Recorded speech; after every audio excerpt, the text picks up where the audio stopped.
Hey guys, welcome back to another video. Today's video is gonna be a little bit different because I was kind of in the mood of filming something without talking and then just talking afterwards. So this is kind of like a podcast style conversation that we're gonna have. So if you're just wanting to watch me do my makeup, like that's cool too. But know that I'm gonna be talking, so you might want to mute the entire video. But if you actually want to listen to what I have to say, then you could watch something and listen at the same time, and they literally have nothing to do with each other. I thought that would be a fun idea. Let me know if this is a cool idea. But anyway, I'm just going to start talking. What I've come to realize this past year, it's kind of just been me figuring out what products work best for me, products that have a seat in my collection at all times, and like makeup products, skincare products, things like that. I'm not necessarily that particular with a lot of things. However, I really care about how it makes me feel and how it presents.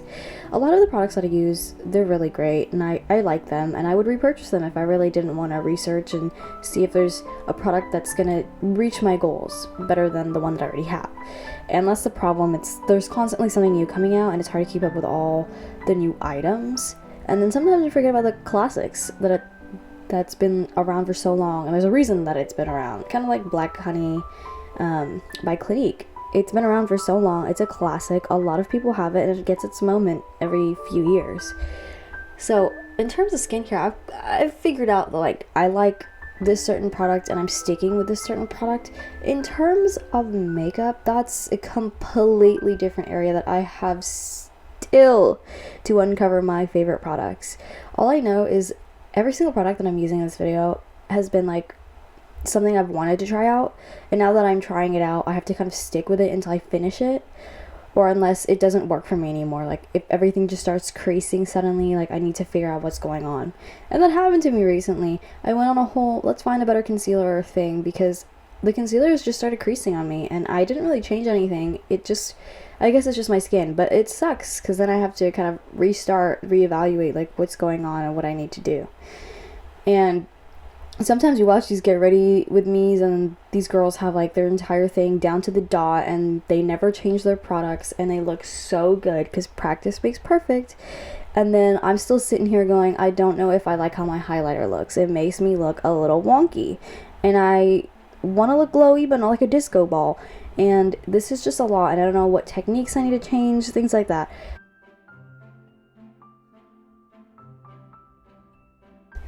There's like this whole thing about underconsumption trend or something like that on TikTok that it primarily blew up on, and then I can kind of see some of that on Instagram, kind of just on the search page, seeing if it'll come up by itself or not, but I think it's a lot larger on the other platform. And I really do like the underconsumption trend because one, it normalizes being normal, and I don't know why that's something that needs to be done. I feel like everyone should just kind of understand that you don't need to buy a brand new Stanley every 5 seconds. However, every cup does have its purpose. Like if you have a specific cola cup because you don't want your water to taste like cola, like that's completely understandable. Like I understand that, don't worry. But if you're just buying a new water cup because you want a new water cup because that's what's that's what's trending right now, then that one's not really that good of a reason to buy a new water cup.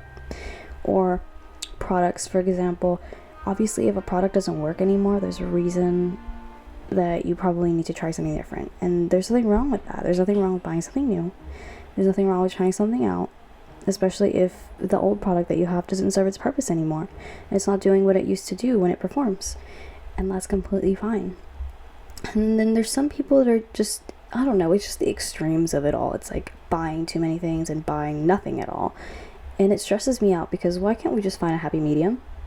Why can't I buy a new concealer because the last one creased on me and it didn't work very well and I couldn't figure it out anymore, and I give up, and I'm just buying a new one because I feel like this maybe might work, and if it doesn't, I'm gonna return it. Like why do I have to feel like I'm spending too much money when I really am not? You just didn't buy anything, and I just bought it for a good reason.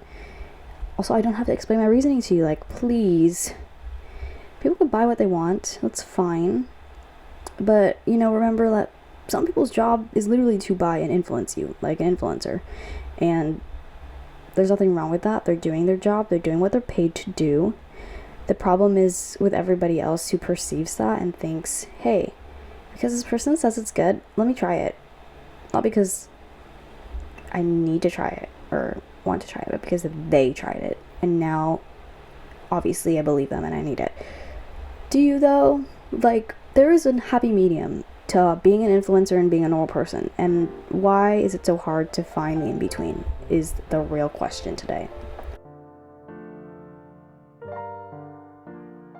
This is like a complete side note, but I love bronzer. Guys, I'm not even joking. I used to be hateful.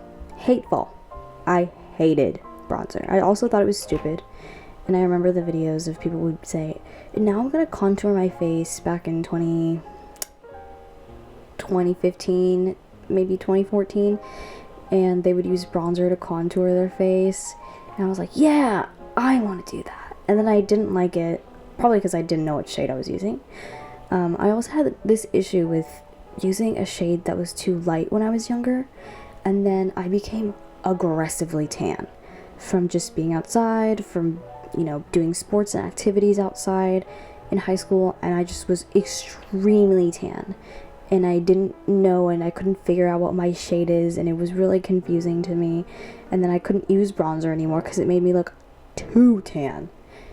And then I stopped doing that, and then now I feel very pale again, and I'm obsessed with bronzer, and I never thought the day would come where I'd be so excited to put on bronzer. I literally put cream on, and now I'm doing a powder.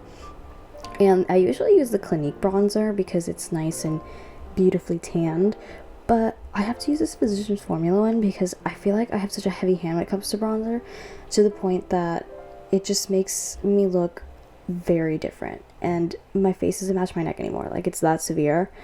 So I have to be careful with bronzer, because sometimes this heavy hand, it doesn't look good for me. It doesn't look good in pictures, guys, I swear.